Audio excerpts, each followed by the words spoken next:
Hello, this is Cheryl Wilson, abstract artist, and I am really excited to share with you some of the mediums that I use in 99.9% of my paintings. I feel this is like the backbone of me as an abstract artist. I have to have layers, texture, and these mediums are what give me a lot of the texture and help me be inspired to add more layers. They each have a little bit different property, and I'm going to actually pop in some of my art pieces that I have painted where you can see some of these mediums in the underpainting of the painting. So I hope this video will be of value to you. I have many more mediums. These are just some of the ones that I use the most. So let me just get started with the video.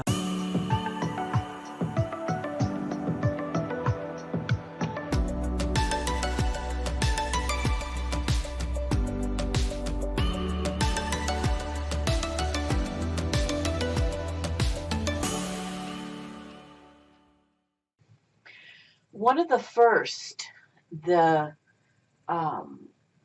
very simple way to add texture to your paintings is just gesso. You see the one at the bottom is just gesso, a thick layer of gesso, and then the one on the top here is when I've taken my palette knife and just added some texture with the gesso. It's that simple. Almost everybody has gesso that they can add texture to there. You can see if I tilt it to the side, some of the raised texture there.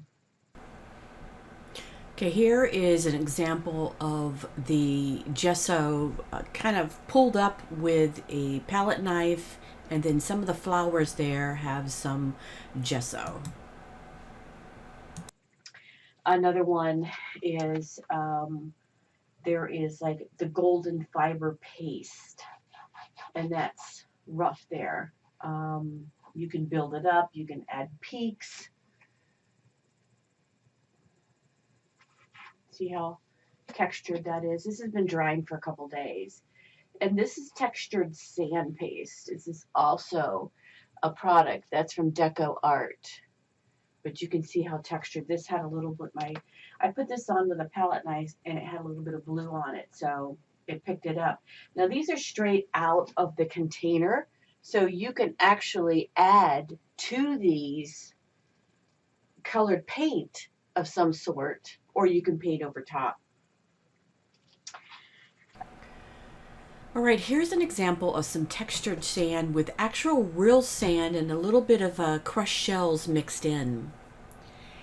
And then this next one is an example of the full painting being the textured sand. It's absolutely beautiful. The paint, the high flow just adheres to the sand. And then the fiber paste. There's several swatches there of the fiber paste that are really beautiful. Another one is modeling paste. Now this is just regular modeling paste, and you can see how thick you can get that to really add some. And I use that a lot. I mean, you can really build up on that. And this is flexible. This one, if it sometimes will crack.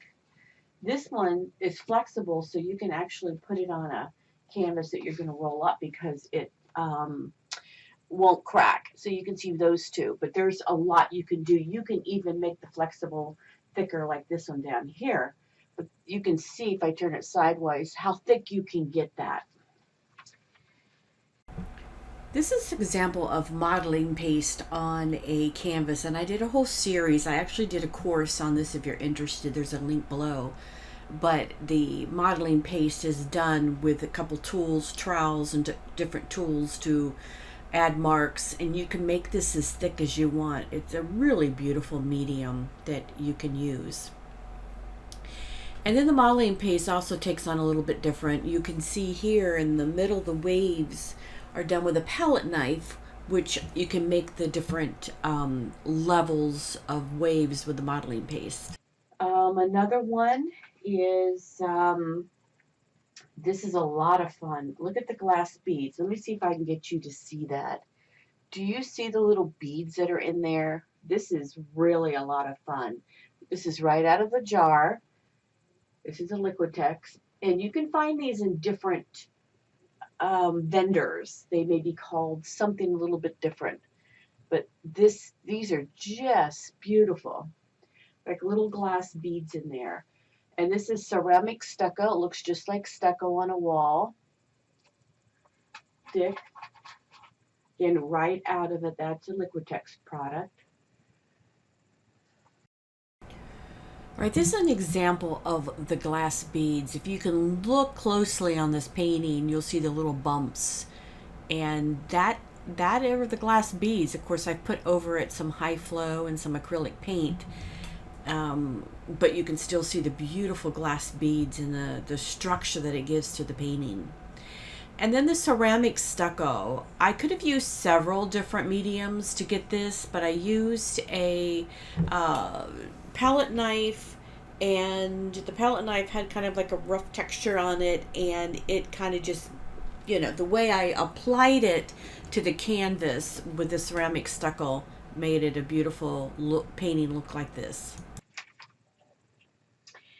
Let's do some pumice gel.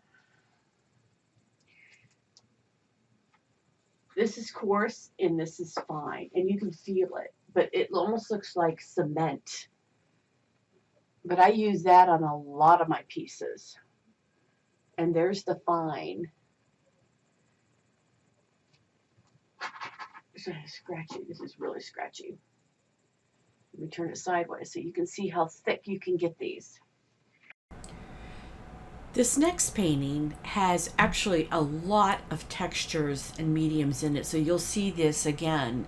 But the pumice gel is throughout the painting.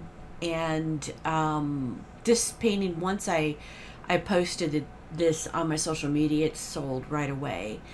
And it is just, and I'm convinced it is full of the textures, and that's what made this so appealing to the collector.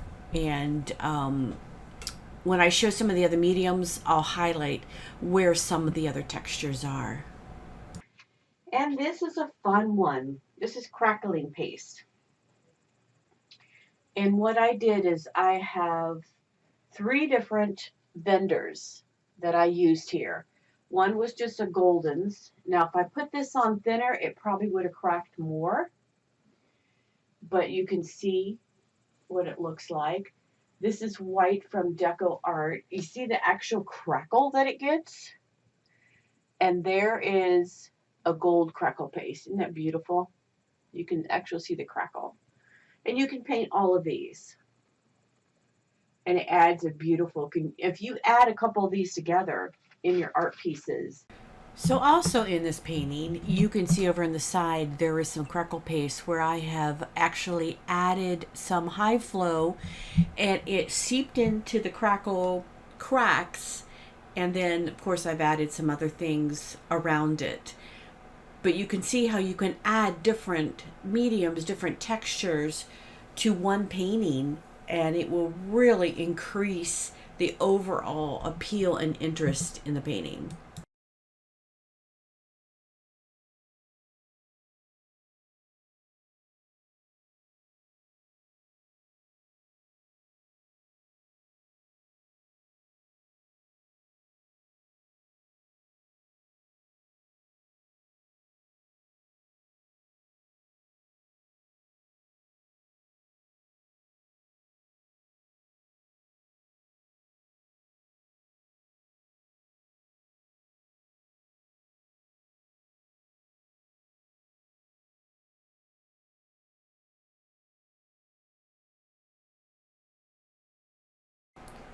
Acrylic ground I primarily do on paper. So here's a couple examples of how beautiful acrylic ground can be painted and then written on top of. And this is tar gel. That's what's used in this piece here. If you can see down below, there's a lot of texture underneath. This is tar gel. Now I'm showing you finished. This is a golden product. Let me see if I can get you to see that a little bit better. So I'm just going to add some pieces, some paintings that I've done where if you look through them, you'll see different. There's like tar gel underneath this to give the idea of writing. There is some medium where I've stamped a stencil over top. There's some more tar gel underneath where I've painted over top. There's some textured medium. I've used a tool. There's some different medium on there where I've kind of raised the paint on top of it.